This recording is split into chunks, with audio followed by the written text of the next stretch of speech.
Hello friends, welcome to mechanical tech Hindi. Friends, अभी मैं रांची के पतरातू वैली में हूं और आज के इस राइडिंग व्लॉग में मैं जिस राइडिंग टेक्निक के बारे में आपको बताने वाला हूं वो है डाउन हिल राइडिंग। यानी कि जब हम लोग ढलान में अपनी बाइक को चलाते हैं तो हमें किन किन बातों का ख्याल रखना चाहिए।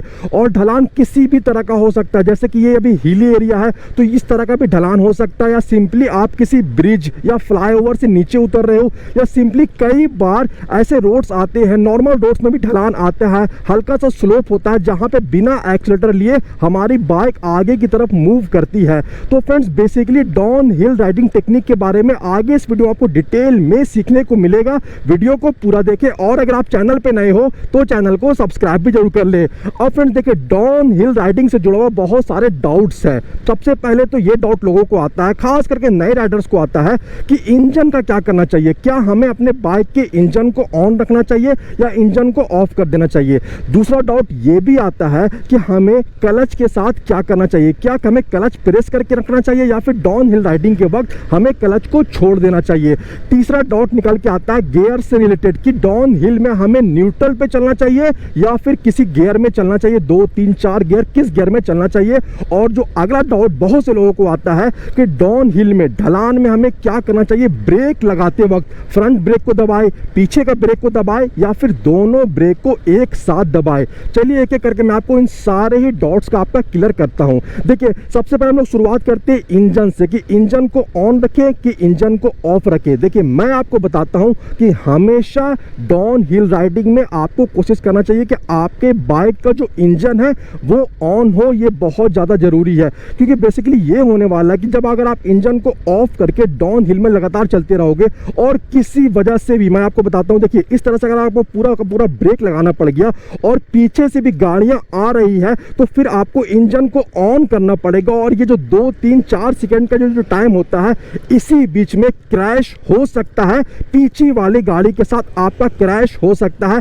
तो इंजन को पहली बात तो ऑन रखना चाहिए। दूसरे पॉइंट पे आते हैं कि गियर्स के साथ हमें क्या करना चाहिए। क्या हमें न्यूट्रल पे चलाना चाहिए डाउन हिल में या फिर गियर में चलाना चाहिए। फ्रेंड्स, न्यूट्रल में चलाने के पीछे बहुत से लोगों का ये रीजन होता है कि जब आपकी बाइक न्यूट्रल में चल रही होती है तो उस टाइम पे क्या होता है कि जो इंजन है वो सिर्फ आइडलिंग आरपीएम पे उसका रनिंग होता है, क्रैंकशाफ्ट सिर्फ आइडलिंग आरपीएम पे रोटेट करते रहता है। यानी कि आसान लफ्जों में कहे तो जब न्यूट्रल में होता है बाइक उस टाइम ये बात में पूरी सच्चाई है कि तेल जो पेट्रोल है वो इंजन के अंदर में कम जलता है।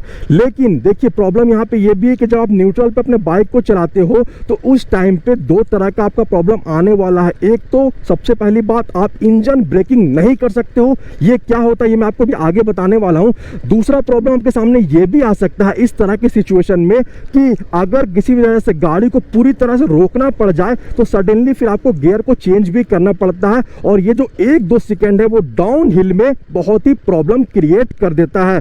तो आपको बेसिकली गियर्स में ही अपने बाइक को रखना चाहिए और डाउन हिल के लिए बेस्ट होता है 2 या 3 गियर।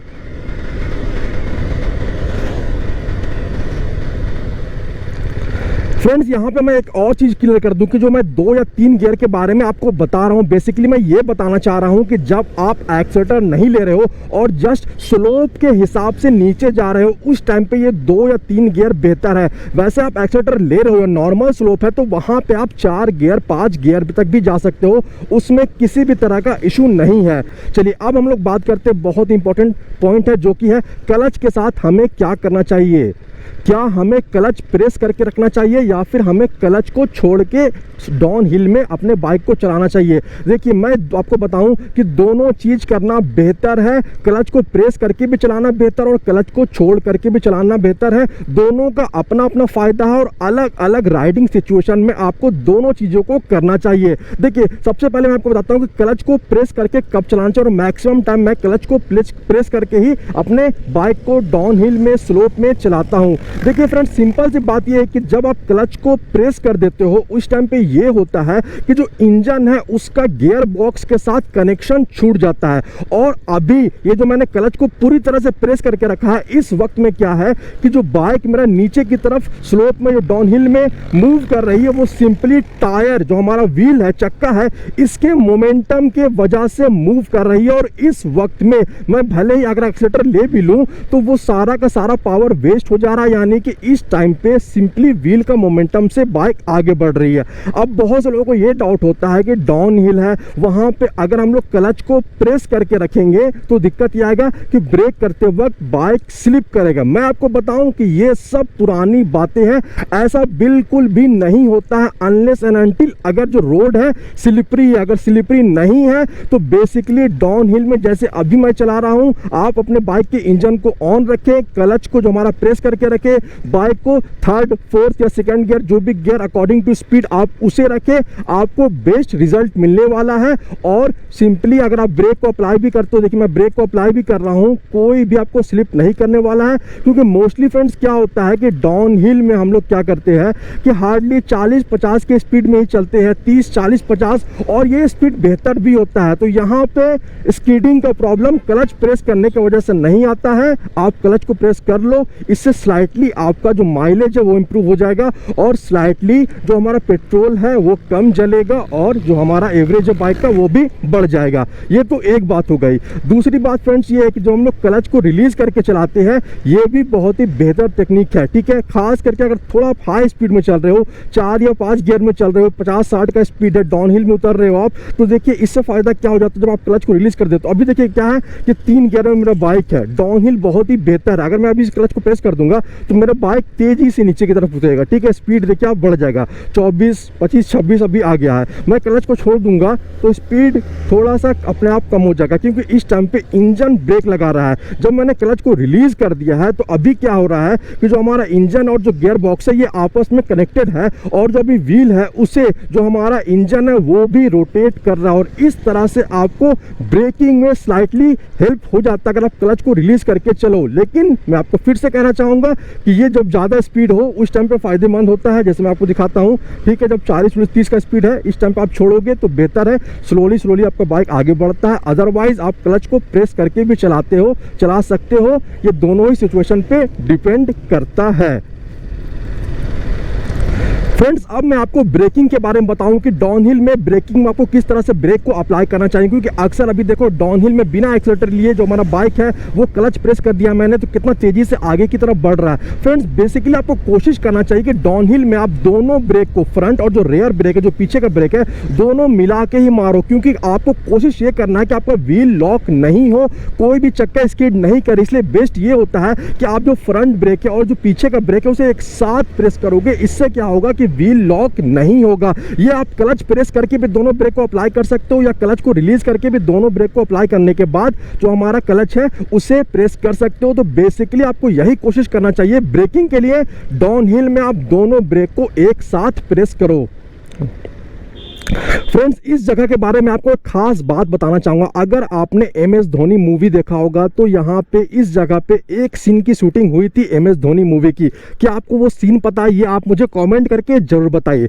चलिए कुछ पॉइंट्स ऐसे हैं जो कि नए राइडर्स को ध्यान में रखना चाहिए, खास करके डाउन हिल में अपनी बाइक को चलाते वक्त। देखिए फ्रेंड्स सबसे पहले आपको कोशिश करना चाहिए, क्योंकि डाउन हिल में क्या होता है कि हमारा जो बॉडी है वो आगे की तरफ मूव करता है ऑलरेडी, ठीक है, मूवमेंट की वजह से, क्योंकि डाउन हिल होने की वजह से। तो आपको स्लाइटली कोशिश करना चाहिए कि आपको बाइक का जो राइडर सीट है उसके थोड़ा सेंटर में आपको बैठ जाना चाहिए। और दूसरा आपको यह भी कोशिश करना चाहिए कि जो आपका लेग है, जो आपका पैर है, उसे चलाते वक्त, मैं अभी आपको बताने वाला हूं, चलाते वक्त आप कोशिश करो कि जो हमारा फ्यूल टैंक है, फ्यूल टैंक से अपने लेग को चिपका के चले। इस तरह से उससे भी आपको फायदा मिलने वाला है। स्टार्टिंग बेसिकली आपको सिंपल करना जैसे आप नॉर्मली करते हो, लेकिन चूंकि डाउनहिल में बाइक वैसे ही मूव करने लगता है आगे के वक्त, तो आपको कोशिश करना चाहिए कि जो आपका फ्रंट ब्रेक है आप इसे हल्का सा प्रेस करके रखें। उसके बाद इंजन को आप स्टार्ट कर ले, इस तरह से इंजन को स्टार्ट कर ले। देन नॉर्मली जो आपका राइडिंग हैबिट है उसके अकॉर्डिंग फर्स्ट गियर में शिफ्ट करें। धीरे धीरे जो हमारा फ्रंट ब्रेक उसे आप छोड़ते जाओ और धीरे धीरे एक्सीलरेटर भी लेते रहे। इस तरह से आप स्टार्ट कर सकते हो डाउनहिल में। नए राइडर्स के लिए ये जानना जरूरी है,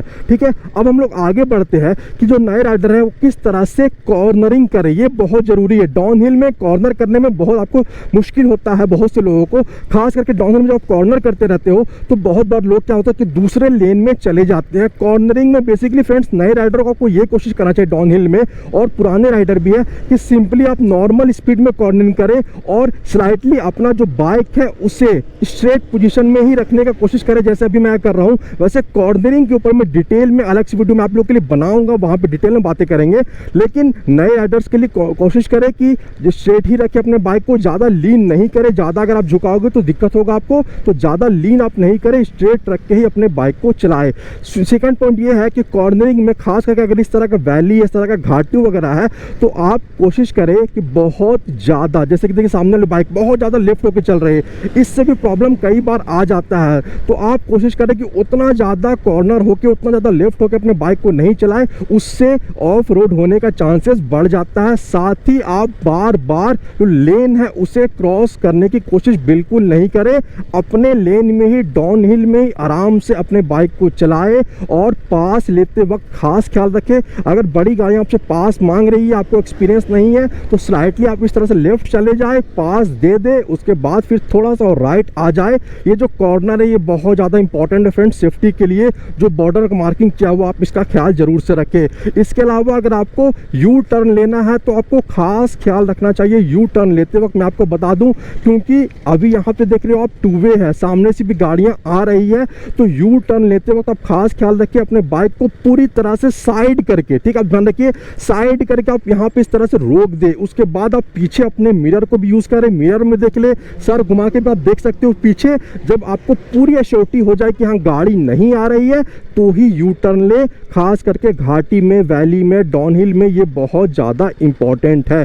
तो फ्रेंड्स, ये कुछ बेसिक बातें जिसका आपको ख्याल रखना चाहिए डाउनहिल राइडिंग के समय। वैसे आपका भी आई एम श्योर कुछ ना कुछ तो एक्सपीरियंस होगा ही डाउनहिल राइडिंग का, तो वो आप इस वीडियो में कमेंट करके जरूर से शेयर करें, ताकि बाकी लोग उसे पढ़ सके, मोटिवेट हो सके और उनको भी जानकारियां मिल सके। फ्रेंड्स, वैसे इतना दूर मैं भी आया हूं जस्ट आप लोगों के लिए इस डाउनहिल वीडियो को शूट करने के लिए, तो प्लीज़ वीडियो को लाइक और शेयर जरूर करें। वीडियो के बारे और चैनल के बारे अपनी राय आप मुझे कमेंट करके जरूर बताएं। इसके साथ ही अगर आप किसी भी राइडिंग सिचुएशन के ऊपर में वीडियो चाहते हो, तो प्लीज़ आप मुझे इंस्टाग्राम में फॉलो कर ले। मैकेनिकल टेक हिंदी के नाम से इंस्टाग्राम आईडी है, और वहाँ पे भी चैनल को सपोर्ट करें, वहाँ पे भी आप मैसेज करके जरूर बताएं। और हाँ, अगर आप चैनल पे नए हो या अभी तक अपने चैनल को सब्सक्राइब नहीं किया, तो प्लीज़ चैनल को सब्सक्राइब भी जरूर कर ले। मिलता है अगले वीडियो में। Thanks for watching this video. Good bye.